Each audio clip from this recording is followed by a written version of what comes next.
In this video, we're gonna talk about how to remove baseboard without damaging the wall. So in the past, I've always used a combination of a piece of wood and a flat bar and tried to work the flat bar down in behind the baseboard to get the piece of wood behind it so I can pry against it so I don't put the flat bar through the wall. And it works all right. It's a little cumbersome.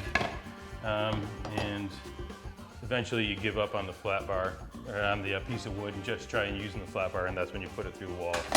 I also have an old taping knife that's not good for taping anymore. I've used that also. Get down behind it and try and get that in there. Again, you know, works all right, but you end up causing some damage eventually. So they've come up with a tool to try to eliminate that problem. And I guess it works by wedging the baseboard out as you drive it down behind between the baseboard and the sheetrock, rather than having to pry. And one important thing to remember is before you even attempt that is if the baseboard is caulked to the wall, you want to cut that caulking with a razor knife so you don't pull the sheetrock paper off the wall. So if you have a bead of caulking or even a buildup of paint like we have here, you want to relieve that and just cut through it with a razor knife so that when you remove the baseboard, it doesn't take sheetrock paper with it.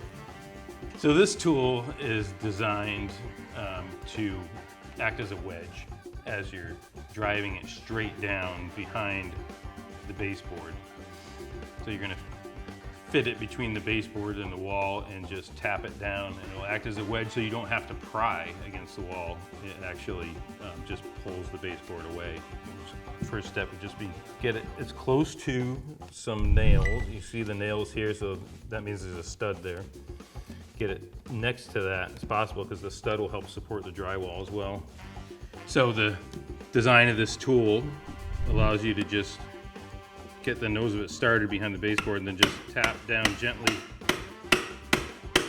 And it'll pull the baseboard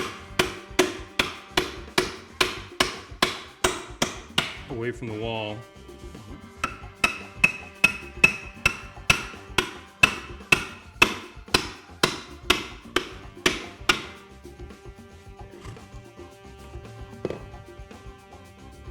As you saw, this tool does a good job of separating the baseboard from the wall without damaging the sheetrock, which is the most important thing when doing this job.